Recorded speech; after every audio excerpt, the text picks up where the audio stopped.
రాష్ట్రం సంపద సృష్టిలో ఒక మంచి కీలకమైన అడుగేసింది. ఒకప్పుడు ఆయిల్‌కి సంబంధించి గుజరాత్‌లో సక్సెస్ ఏంటంటే, గుజరాత్ ప్రభుత్వమే ఒక ఆయిల్ కార్పొరేషన్ ఏర్పాటు చేసి, స్వయంగా రంగంలోకి దిగడం వల్ల గుజరాత్‌లో ఆయిల్‌లో వాళ్ళు కూడా పోటీ పడ్డారు మిగతా వాళ్ళతో.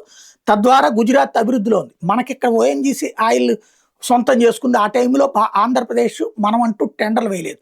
దాన్ని విమర్శించిన రాజశేఖర రెడ్డి అధికారంలోకొచ్చాక ఆ ప్రభుత్వం టెండర్లు వేసింది గానీ విఫలమైంది. ప్రైవేట్ సంస్థలకే వెళ్ళినటువంటి పరిస్థితి ఉంది. ఓఎన్‌జీసీ వాళ్ళే కొట్టినటువంటి పరిస్థితి ఉంది. అయితే ఇప్పుడు బంగారం విషయంలో అట్లాంటి తప్పు చేయట్లేదు చంద్రబాబు గారు. మంచి పని చేస్తున్నారు. ఏపీఎండీసీ కూడా వేలంలో పాల్గొనడానికి సిద్ధపడిందట.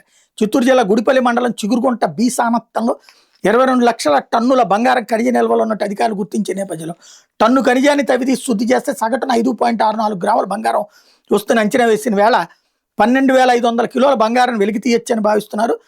ఇక్కడ గతంలో భారత్ గోల్డ్ మైన్స్ ఆధ్వర్యంలో తవ్వకాలు జరిగే వెలికి తీసిన ఖనిజాన్ని కొంతమేర శుద్ధి చేసేవాళ్ళు.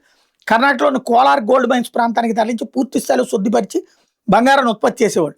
చిగురుగుంట బి సానత్తం నుంచి ఖనిజాన్ని కోలార్ తరలించేందుకు ఎక్కువ ఖర్చు అవుతుండడం, అప్పట్లో బంగారం ధర తక్కువగా ఉండడంతో 2000-2001లో తవ్వకాలను ఆపేసి గనులు మూసేశారు. 2018లో నిర్వహించిన ఈ వేలంలో జాతీయ ఖనిజ అభివృద్ధి సంస్థ ఎన్ఎండిసి వీటిని దక్కించుకుంది. కోర్టు కేసుల కారణంగా జాప్యమైంది. 2022లో ఎన్ఎండిసి గనుల శాఖకు అనుకూలంగా తీర్పు వచ్చింది. పర్యావరణ ఇతర అనుమతులు తెచ్చుకుని తవ్వకాలు జరపాల్సిన ఎన్ఎండిసి వెనక్కి తగ్గి లీజును వదులుకుంది. కర్నూలు జిల్లా జొన్నగిరిలోని విజయవంతంగా ఉత్పత్తి మొదలైనటువంటి నేపథ్యంలో అందరి దృష్టి బంగారు గనుల మీద పడ్డం. చిగురుకుంట బి సానత్తం గనులకి టెండర్లు పిలిచారు. అధిక నిక్షేపాలను ఈ లీజుని ఏపీఎండీసీ దక్కించుకుని బంగారం వెలికి తీయాలని సీఎం చంద్రబాబు అధికారులను ఆదేశించారు. ఈ వేలంలో పాల్గొనేందుకు ఏపీఎండీసీ సిద్ధమైంది. 37 కోట్ల బ్యాంక్ గ్యారంటీ చెల్లించేందుకు ఏర్పాట్లు చేసుకుంది. ఈ నెలాఖరు వరకు బిడ్ల దాఖలకు అవకాశం ఉంది. బిడ్ దక్కితే ఏదైనా సంస్థ జాయింట్ వెంచర్గా ఏర్పడి బంగారు నిక్షేపాలు తవ్వకాలు చేపట్టాలని ప్రణాళిక రూపొందించింది. బంగారం, బొగ్గు, బాక్సైట్ వంటి మేజర్ మినరల్స్ వేలం ద్వారా కేటాయిస్తున్నారు. ప్రభుత్వ రంగ సంస్థలైనా వేలంలో పాల్గొనే లీజులు పొందాలి.